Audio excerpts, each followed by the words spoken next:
मी आज परभणी आणि हिंगोलीचा दौरा त्या ठिकाणी केलेला होता। खरं तर आपल्याला सगळ्यांना माहिती आहे, आपण हिंगोलीला आमचे दिंडोरीचे सहकारी नरहरी झिरवळ साहेबांना पालकमंत्री म्हणून जबाबदारी दिलेली आहे। पण काल संध्याकाळी त्यांच्या घरामध्ये, त्यांच्या मतदारसंघामध्ये एक दुःखद घटना घडली। ते नाशिक जिल्ह्यातले दिंडोरी परिसरातले आदिवासी भागातले आहेत आणि तिथं एका त्यांच्या मतदारसंघातील मुलीला काल बिबट्याने त्या ठिकाणी हल्ला केला आणि त्याच्यात ती बिचारी मुलगी मृत्युमुखी पडली आणि त्याच्यामुळे त्यांना तिथं थांबावं लागलेलं आहे। त्याच्यामुळे आज ते इथे येऊ शकले नाही, त्याची नोंद आपण सगळ्या कार्यकर्त्यांनी त्या ठिकाणी घ्यावी। आपण काळजी करू नका।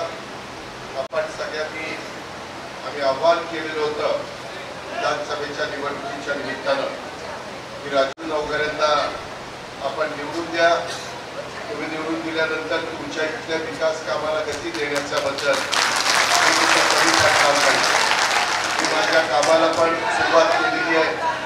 राजू नवघरेजी याबद्दलचा पाठपुरावा त्या ठिकाणी करतात।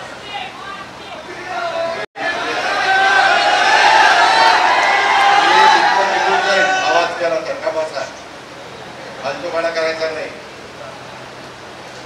पाठीमागच्या काळामध्ये संपूर्ण राज्यातून 41 आमदार आपल्या निवडून आले, परंतु भाजपची संख्या जास्त निवडून आली आणि आपल्या शिवसेनेची संख्या 7 का निवडून आली। आम्ही सगळेजण बसलो, त्यामध्ये आपल्याला 10 मंत्रिपद मिळाली। 4 आमदारांच्या मागे 1 मंत्रिपद आपल्या राष्ट्रवादीला मिळालं। शिवसेनेमध्ये 5 आमदारांच्या मागे 1 मंत्रिपद शिवसेनेला मिळालं आणि स्वतः भारतीय जनता पक्षाने मुख्यमंत्रीपद आणि 6 आमदारांच्या मागे 1 मंत्रिपद घेतलं। मित्रांनो, हे महायुतीचं सरकार आहे। मी तुमच्या भावना समजू शकतो। त्यामध्ये मी आणि पक्षाने आपलं ठरवलेलं आहे 5 वर्ष मिळतात। मागच्या ज्या सहकाऱ्यांना, संजय बनसोडे असतील आणि इतर माझे सहकारी असतील, या सगळ्यांना आपण मंत्रिमंडळामध्ये गेल्यानंतर शेवटच्या वर्षी संधी दिलेली होती। ज्यावेळेस त्यांना आता संधी दिलेली आहे, त्यांना मी सांगितलेलं आहे की 2.5 वर्ष तुम्ही त्या ठिकाणी प्रतिनिधित्व करा आणि 2.5 वर्षांनी नवीन लोकांना आपण।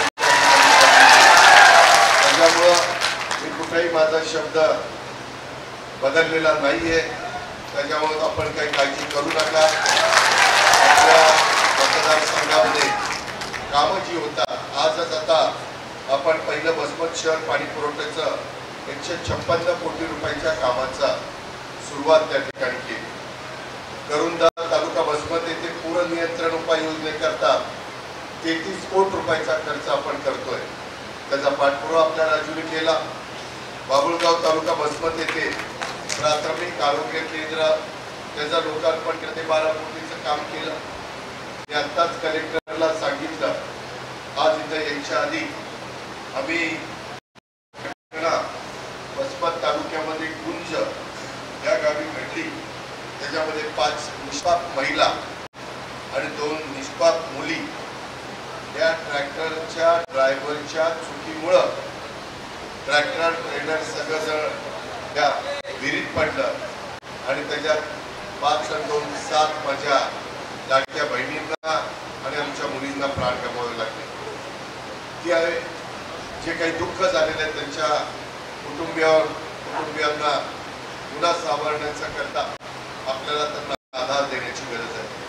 राजूने तातडीनं राष्ट्रवादी काँग्रेस पक्षाच्या वतीनं त्यांना मदत केली। त्याच्यानंतर राजूच्या प्रयत्नामुळे सरकारने त्यांच्या कुटुंबियांना प्रत्येकी 5 लाख रुपये दिले। मला मित्रांनो माहिती आहे 5 लाखांनी गेलेला माणूस येणार नाही, पण पूर्ण फुलाची पाकळी, त्यांची मुलं, त्यांचे काहींचे पती, हे त्यांनाही काही थोडा बहुत आर्थिक आधार मिळावा आणि त्यांना घरकुलाची पण योजना तिथं कशी राबवता येईल याबद्दल आपले राजू नवघरेजी आग्रही आहेत. त्याहीबद्दलच्या सूचना मी उपमुख्यमंत्री या नात्याने जिल्हाधिकाऱ्यांना दिलेल्या आहेत. त्यांना पुन्हा स्वतःचा हक्काचा कसा निवारा देता येईल. सगळे मजुरी करणारे त्यांच्या घरातली लोक आहेत, मातंग समाजाचे आहेत, गरीब कुटुंबातले आहेत. त्यांना असं वाटतं का म्हणे एवढं मोठं संकट आमच्यावर आलेलं आहे आणि त्या संकटामध्ये आमच्या पाठीशी कुणी नाही, म्हणून सरकार त्याच्या पाठीशी आहे. आपले आमदार राजू भैया त्यांच्या पाठीशी आहे आणि आपण सगळेजण त्यांच्या पाठीशी आहोत. ही गोष्ट आपण ध्यानामध्ये घेतली पाहिजे. आणि परत अशा प्रकारचा प्रसंग जो जम्मू काश्मीरला घडला, आपल्या 27 भारतीयांची, निष्पाप भारतीयांची, पर्यटकांची तिथं त्यांना स्वतःचा जीव गमवावा लागला, तिथं आणि इथं जे घडलेलं त्या सगळ्यांच्या दुःखामध्ये आपण सहभागी आहोत. त्याच्या योग्य पद्धतीची काळजी या ट्रॅक्टरमध्ये जो अपघात झाला त्याच्यामध्ये पण आपण घेतलेली आहे. आणि तिथं तर तो भ्याड हल्ला अतिरेक्यांनी केला, त्याच्यात आपला संपूर्ण भारत देश हाळलेला आहे. जगाने त्याची नोंद घेतलेली आहे, जगाने आपल्याला पाठिंबा दिलेला आहे. आणि त्याच्यामुळं ज्याचं मास्टर माइंड आहे, ज्यांनी हे केलेलं आहे, त्यांना शोधून काढून त्यांना त्यांचा बदला घेतल्याशिवाय भारतीय सेना गप्प बसणार नाही, हा विश्वास देखील मी आपल्या सर्व सहकाऱ्यांना देतो. आज थोडासा अचानक पाऊस आल्यामुळं तुमची सगळ्यांची, राष्ट्रवादीच्या कार्यकर्त्यांची, राजूच्या जीवाभावाच्या सहकाऱ्यांची थोडी अडचण झाली, जसा उल्लेख राजूने केला. कारण मी जाताना परभणीवरून पुढं जात होतो गुंजला, त्यावेळेस तुमचा मंडप व्यवस्था मी बघितली, परंतु वादळामुळं, पावसामुळं आपल्याला या बंद ठिकाणी सभा शिफ्ट करावी लागली. माझ्या लाडक्या बहीण देखील इथं आहेत. मला माझ्या लाडक्या बहिणींना सांगायचं, बहिणींनो, तुम्हाला मागं आम्ही 1,500 रुपये दर महिन्याला देण्याची जी योजना आणलेली आहे, काही जण आमचे विरोधक असं सांगतात ही योजना सरकार बंद करेल, त्याच्यामध्ये काहीतरी प्रश्न निर्माण करेल. परंतु लाडक्या बहिणींनो, ज्यांचं उत्पन्न वर्षाला 2.5 लाखाच्या आत आहे, ज्यांचं उत्पन्न वर्षाला 2.5 लाखाच्या आत आहे, त्या माझ्या लाडक्या बहिणींना दर महिन्याला 1,500 रुपये देण्याच्या करता यंदाच्या अर्थसंकल्पामध्ये मी 45,000 कोटी रुपयाची तरतूद केलेली आहे. आणि त्यामुळे तुम्ही काही घाबरू नका. कुणी काही खोटं नाटक तुमच्या कानावर आलं तर मी तुमचा भाऊ म्हणून तुम्हाला सांगतो, मी माझ्या लाडक्या बहिणींना वाऱ्यावर सोडणार नाही. हा शब्द मी या सभेच्या निमित्तानं आपल्या मुख्यमंत्र्यांनी पण दिलेला आहे, एकनाथरावांनी पण दिलेला आहे आणि मी पण या ठिकाणी देतो. आपण काळजी करू नका. माझ्या लाडक्या भावांच्या करता 3 हॉर्सपॉवर, 5 हॉर्सपॉवर आणि 7.5 हॉर्सपॉवर त्यांची मोटारची बिलं आम्ही माफ केलेली. माफ केली म्हणजे मित्रांनो, शेतकरी बांधवांनो, बळीराजाओ, ही पैसे आम्ही राज्य सरकारच्या तिजोरीतलं भरणार. गेल्या वर्षी मला 17,000 कोटी रुपये भरावे लागले. यंदा कदाचित संख्या वाढल्यामुळे ते 18 ते 20,000 कोटी भरावे लागतील. असा 65,000 कोटीचा भार माझ्या लाडक्या बहिणींचा आणि माझ्या लाडक्या शेतकऱ्यांचा आम्ही महायुतीच्या सरकारने स्वीकारलेला आहे. तुम्हाला 0% व्याजाने आम्ही पीक कर्ज देतोय, त्याचा आपण चांगला उपयोग करून घ्या. आपल्याकडे हळद पिकते, आपल्याकडे त्या ठिकाणी केळी पिकतात, आपल्याकडे काही पपई पिकवणारे शेतकरी आहेत, आपल्याकडे काही ऊस घेणारे शेतकरी आहेत, आपल्याकडं वेगवेगळी पिकं घेणारा माझा 72 शेतकरी. आपल्याला धरणाच्या कॅनॉलचं पाणी त्या ठिकाणी मिळत आहे. अजून काही पाणी मिळण्याच्या करता आमच्या राजूनी खूप प्रयत्न केला आणि त्याच्यातून पूर्णा नदीवर आपण मोजे जोड परळी तालुका वसमत इथं उच्च पातळीच्या बंधाऱ्याचं बांधकाम, त्याचबरोबर कोटा इथं औंढा नागनाथला उच्च पातळीच्या बंधाऱ्याचं कामकाज आणि बांधकाम, आणि पिंपळगाव कुके तालुका वसमत येथे उच्च पातळी बंधाऱ्याचं बांधकाम, त्याच्यामध्ये द्वारयुक्त सिमेंट साठवण बंधारे, कोल्हापूर पद्धतीच्या बंधारे, त्या कामाच्या करता करोडो रुपयाचा पैसा तुम्ही राजूला निवडून दिल्यामुळं मागे देखील आणि आत्ताही राजू गप्प बसत नाही. राजूचा सतत पाठपुरावा चालू असतो. तो सतत माझ्याकडे तुमच्या प्रश्नाच्या करता माझ्याशी भांडत असतो, दादा माझ्या मतदारांनी मला करून दिलं, माझ्या लाडक्या बहिणींनी मला निवडून दिलं, माझ्या लाडक्या भावांनी आणि माझ्या वडीलधाऱ्यांनी निवडून दिलं, त्यांची कामं करणं माझं कर्तव्य आहे. त्या भावनेतनं त्यानं काही शासकीय कार्यालयाच्या करता पैसे मंजूर करून घेतले. वसमत मतदारसंघामध्ये पार्टीला नवीन एमआयडीसी मंजूर करून घेतली. हिंगोलीला शासकीय वैद्यकीय महाविद्यालय मंजूर करून घेतलं. वसमतला महिला मंडळाचं 60 वरून 100 त्या ठिकाणी आमच्या महिलांची व्यवस्था करण्याच्या करता ते श्रेणीवर्धन करून घेतलं. शासकीय उपजिल्हा रुग्णालयाच्या करता त्यानं 4 कोटी रुपये आमच्याकडनं मंजूर करून घेतले. लिंगायत वाटा आहे, इतर पण माझ्या मुस्लिम बांधवांनी त्याच्यामध्ये योगदान दिलं, तेही काम त्यांनी केलं. मध्ये मला त्यानं सांगितलं आपल्या इतर समाजाची पण जवळपास 500 लोकांची वधूवरांची लग्न कार्य ह्याच्यामध्ये त्यांनी सार्वजनिक ही पण पार पाडली. पुरंदर तालुका वसमत येथे शासकीय गोदामाच्या करता 7 कोटी रुपये त्याने मंजूर केले, ते काम पण त्यांनी पूर्ण करून घेतलं. आणि आज वसमत शहराच्या करता रस्त्यांच्या करता 92 कोटी रुपयाचा निधी त्याने मंजूर करून घेतला. अनेक कामं प्रगतीपथावर आहेत. तुम्ही 5 वर्षाच्या करता निवडून दिलं, हे महायुतीचं सरकार 5 वर्षाच्या करता आहे. माझ्याकडे अर्थ नियोजन, एक्साईज आणि अन्न नागरी पुरवठा ही महत्वाची खाती आहे. आणि त्याच्यामुळं कृषी खातं आपल्या माणिकराव कोकाटेकडे, सहकार खातं आपल्या बाबासाहेब पाटलांच्याकडे, इतर महिला बाल विकास खातं आपल्या आदिती तटकरेकडे, वैद्यकीय शिक्षण खातं आपल्या हसन मुश्रीफ साहेबांच्याकडे. अशी अनेक महत्वाची खाती, क्रीडा, युवक कल्याण आणि अल्पसंख्याक अवकाश हे खातं आपल्या दत्तामामा भरणेकडे आहे. त्याच्यामध्ये फूड अँड ड्रग हे महत्वाचं खातं आपल्या नरहरी झिरवाळकडे आहे. आणि आपल्या त्याच्यामध्ये इंद्रनील नाही, त्याच्याकडे पण खूप महत्वाची राज्यमंत्रीपदाची खाती आहेत. आणि त्याच्यामुळं जी काही राजूचा प्रयत्न आहे की आपल्या इथं 30-54, 50-54चा पैसा आला पाहिजे. आंबा, टोकादेवी, कुरुंदा, गिरगाव, मालेगाव या रस्त्यासाठी त्यानं 4 कोटी रुपयाचा निधी मंजूर करून घेतला. वसमत, दगडगाव, जवळा बाजार हा महत्वपूर्ण 10 ते 15 गावांना जोडणाऱ्या रस्त्यासाठी 21 कोटी रुपयाचा निधी त्यानं त्या ठिकाणी मंजूर करून घेतला.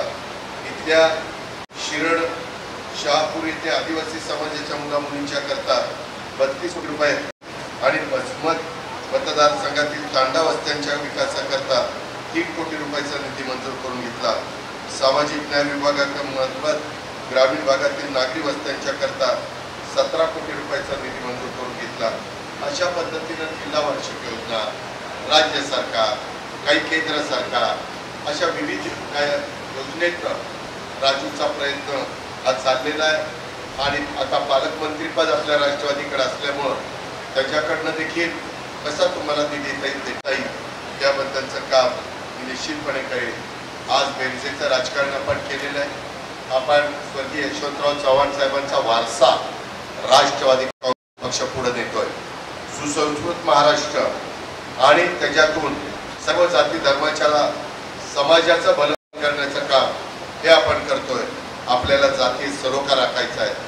शिवछत्रपतींनी, राजर्षी शाहू महाराजांनी, डॉक्टर बाबासाहेब आंबेडकरांनी, महात्मा ज्योतिरावांनी या सगळ्यांनी त्यामध्ये आपल्याला काय मदत केलेली आहे तर त्यांनी शिवशाहू फुले आंबेडकरांची विचारधारा आपल्याला दिलेली आहे. त्या रस्त्याने आपण चालतोय.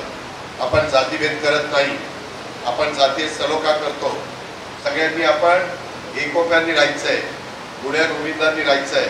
हिंदवी स्वराज्याची स्थापना करत असताना छत्रपती शिवाजी महाराजांनी तो आदर्श 18 पगड जाती 12 बंदीदारांना बरोबर घेऊन केलेला आहे, हे आपल्याला विसरता येणार नाही.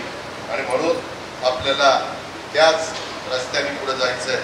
मराठवाड्याची भूमी ही वसमतकरांनो संतांची भूमी आहे, महंतांची भूमी आहे, शूरांची भूमी आहे, वीरांची भूमी आहे, बुद्धिवंतांची भूमी आहे, कर्तृत्वात सुपुत्रांची भूमी आहे. मराठवाड्याची भूमी ही ज्ञानवंतांची आहे, प्रज्ञावंतांची आहे, बुद्धिवंतांची आहे, कलावंतांची आहे, कष्टकऱ्यांची भूमी आहे. आणि या भूमीला जर आपण इतिहास बघितला तर धैर्याचा, शौर्याचा, संघर्षाचा वारसा हा आपल्या भूमीला लाभलेला आहे. हा वारसाही आपण सर्वजण यशस्वीपणे पुढे चालवतोय. त्याबद्दल मी आपल्या सगळ्यांचे मनापासून आभार मानतो. आज आपला राजू तरुण आहे, त्याच्या हातून आपला सगळ्या बसवंतचा सर्वांगीण विकास करायचा आहे.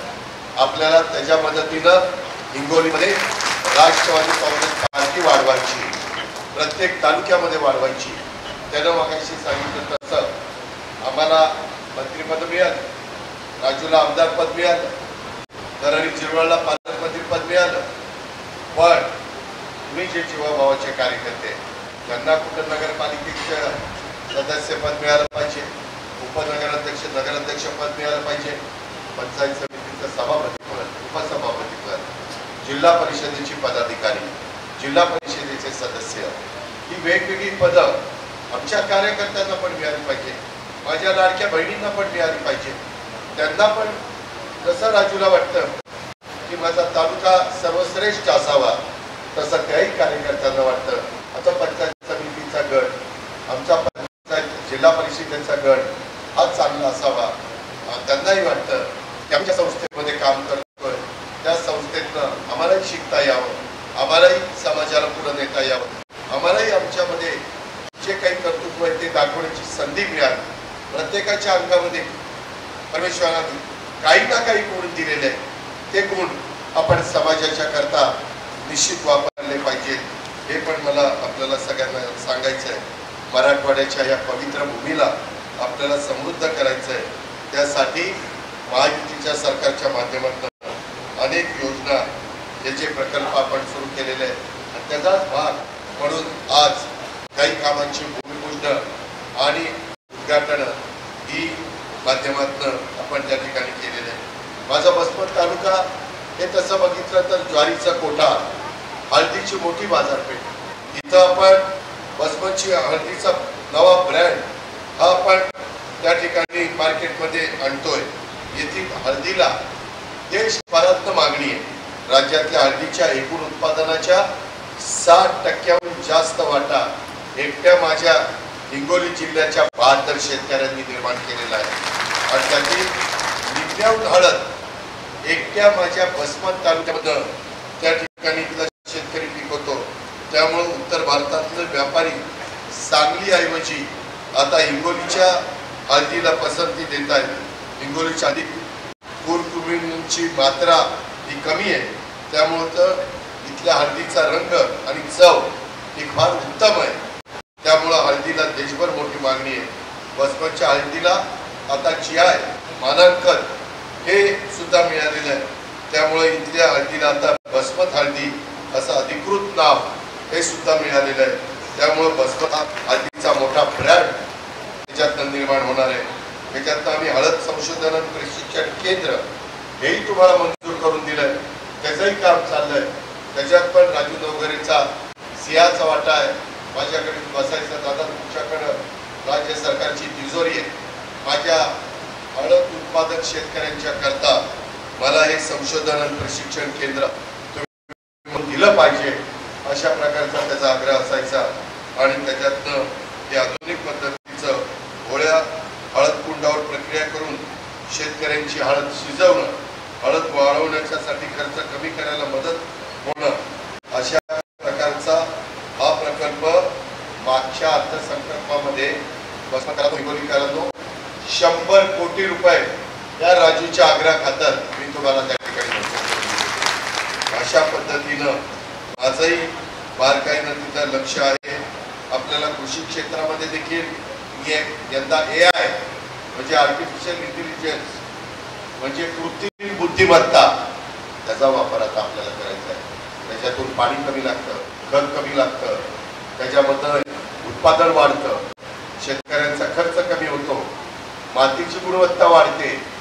ज्यावेळेस जमिनीला वापसा असतो त्याच वेळेस ते मशीन तुम्हाला सांगतं पाणी द्या.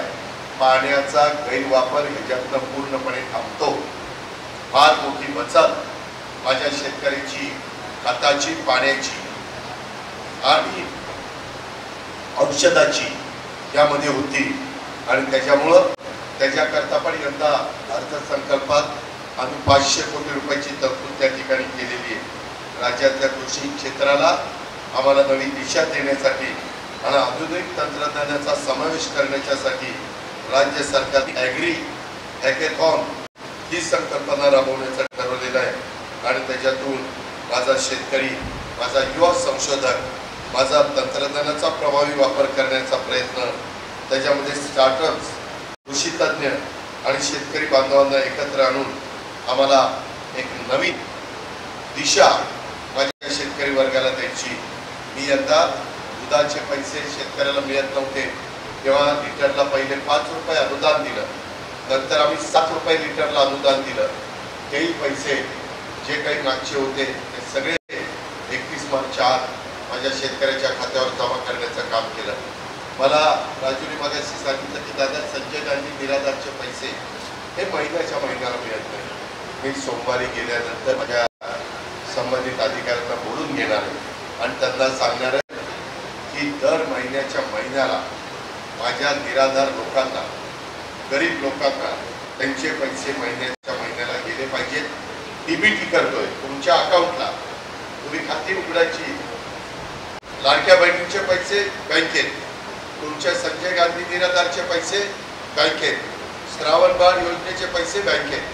म्हणजे कुणी त्याच्यातनं काही वेडेवाकडे प्रकार करता कामा नये याही बद्दलचा प्रयत्न मित्रांनो आम्ही सगळेजण या निमित्तानं करतोय. त्याच्यामध्ये आणखीन बऱ्याच गोष्टी आम्ही सगळेजण करतोय.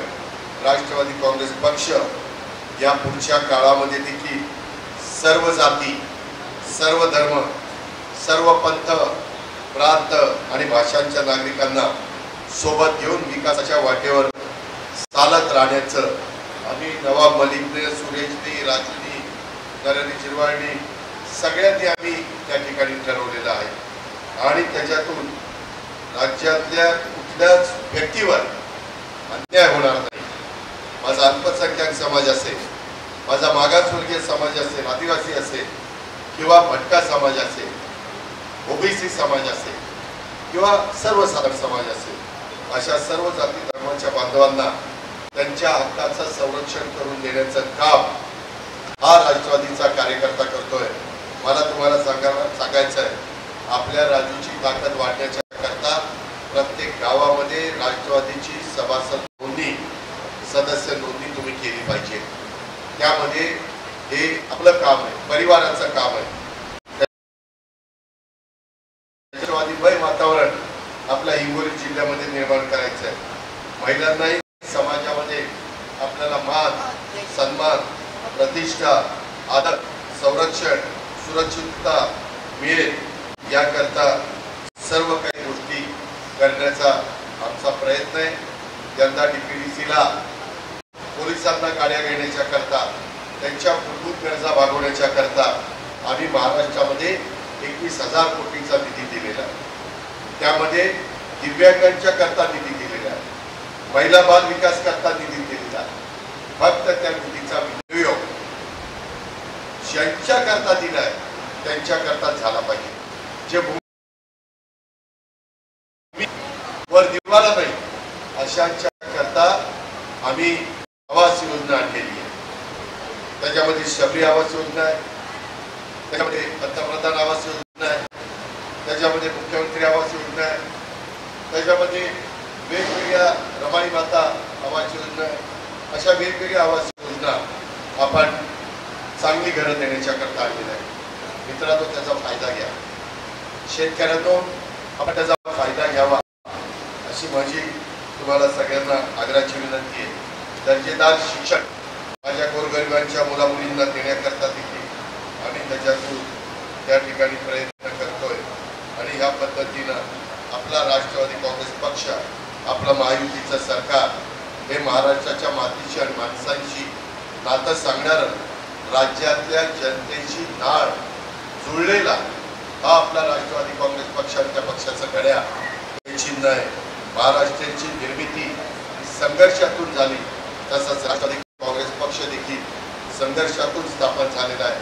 त्याच्यामुळं आपण संघर्ष करतच मोठं झालं पाहिजे. आपण कुणावर अन्याय करायचा नाही, पण कुणी चुकीचं वागलं तर तोही अन्याय सहन करायचा नाही. संघर्ष करणं, आव्हानांशी लढणं हा महाराष्ट्राचा आणि राष्ट्रवादी काँग्रेस पक्षाचा धर्म आहे.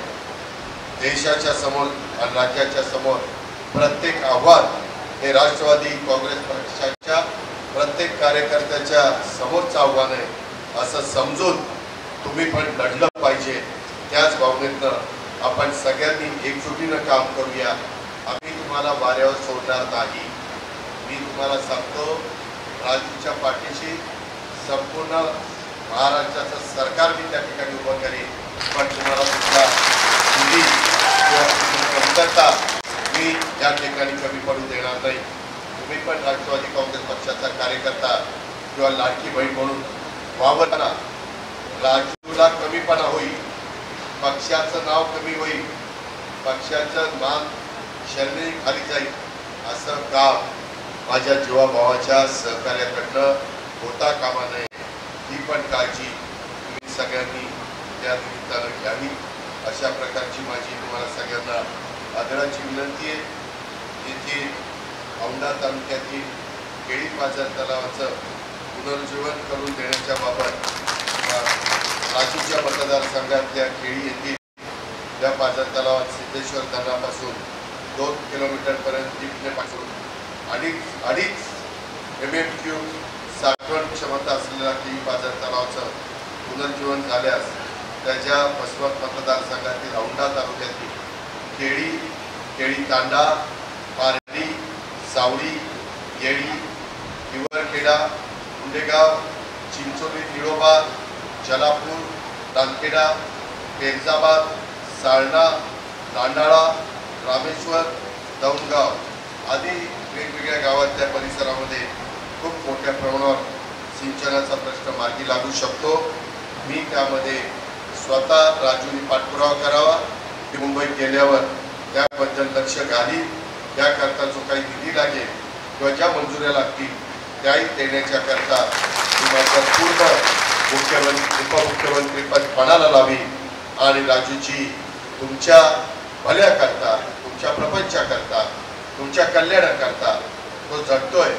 ही जी काही त्याची मागणी आहे तो वैयक्तिक त्याचा स्वार्थ नाही, समाजाच्या करता, त्याच्या मतदारांच्या करता, त्याच्या जीवाभावाच्या लोकांच्या करता तो लढतोय आणि ते त्याचं काम पूर्णत्वाला नेण्याच्या करता मी सर्वतोपरी तुम्हाला सहकार्य करेन हा विश्वास व्यक्त करतो. आज ज्या माझ्या सहकारी मित्रांनी राष्ट्रवादी काँग्रेस पक्षामध्ये प्रवेश केलेला आहे त्यांचं मी मनापासून स्वागत करतो. त्यांना राष्ट्रवादी काँग्रेस पक्षात मानाची सन्मानाची वागणूक मिळेल. सगळे एक परिवार म्हणून आम्ही तुम्हाला आधार देण्याचं काम करू अशा प्रकारची खात्री त्यांना देतो. आणि एवढा वेळ झाला असताना देखील आपण मोठ्या संख्येने उपस्थित राहिलात. आज ज्या दोन माझ्या एका तरुणाचं आणि एका तरुणीचं एक यथोचित आपण सत्कार केला, त्यांनी चांगलं यश मिळवलं.